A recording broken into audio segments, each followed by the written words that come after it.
राम राम जी, मुझे आप लोगों से बहुत जरूरी बात करनी है क्योंकि मैं 2 दिन से बहुत ज्यादा परेशान हूँ क्योंकि कंटिन्यू मेरे पास डीएम आ रहे हैं कि ये जो लखनऊ वाला इंसिडेंट हुआ इसमें मैंने कुछ बोला क्यों नहीं, एक्शन क्यों नहीं लिया, थप्पड़ क्यों नहीं मारा। और कुछ लोग मुझे ही गलत समझ रहे हैं, कुछ मीम्स पे लिख रहे हैं कि ये तो हंस रही थी, मजे ले रही थी। कि पब्लिक में कोई मुझे ऐसे टच करके जाएगा उसमें मुझे खुशी होगी, मुझे मजे आएंगे।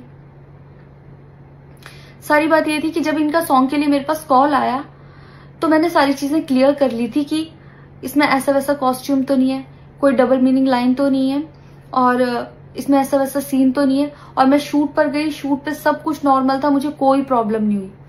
जब इन्होंने मुझे लखनऊ के इवेंट के लिए बोला तो मैंने हाँ बोल दिया क्योंकि मुझे शूट पर भी कोई प्रॉब्लम नहीं हुई थी। और जब मैं लखनऊ में गई, मैं स्टेज पर थी, मैं पब्लिक से बात कर रही थी। पवन सिंह जी ने मुझे बोला कि इधर कुछ लगा हुआ है। उससे थोड़ी देर पहले ही मेरी ड्रेस वो न्यू थी, साड़ी में नीचे टैग लगा रह गया था। तो मेरे दिमाग में आया कि शायद ब्लाउज का भी टैग लटक रहा होगा।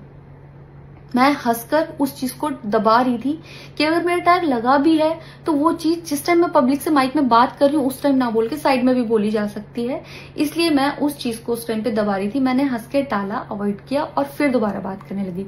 वो बोले नहीं कुछ लगा है, नहीं कुछ लगा है। तो मैंने कहा नहीं लगा। वो बोले लगा हुआ है। तो मुझे लगा कि शायद लगा ये तो मेरे को लग रहा था कि कुछ लगा है इसलिए ये बोल रहे हैं। और पर फिर भी मैंने हंस के वहां पे टाला, पब्लिक से अपनी बात कंप्लीट की। कंप्लीट करने के बाद जब मैं अपने टीम मेंबर से मैंने पूछा साइड में जाके कि कुछ लगा है, क्या लगा है, उन्होंने बोला कुछ भी नहीं लगा था। जब मैंने देखा मेरे सच में कुछ नहीं लगा था, तब मुझे बहुत ज्यादा बुरा लगा, गुस्सा आया और रोना भी आया। लेकिन मुझे ये नहीं समझ आया कि मैं अब क्या करूं यहाँ पर, क्योंकि जहां मैं गई थी लखनऊ में, पवन सिंह जी खुद भी वहीं के रहने वाले हैं, उसी जगह पर इवेंट था। जितना वो क्राउड था वो सारा उनका फैन बेस था। उनको भगवान बोल रहे थे और भक्त बोल बोल के उनके पैरों में गिर रहे थे। वो उनका फैन बेस था, क्राउड था। तो मुझे समझ नहीं आया कि मैं क्या करूं। अगर मैं कुछ भी बोलती तो क्या वो लोग मुझे सपोर्ट करते।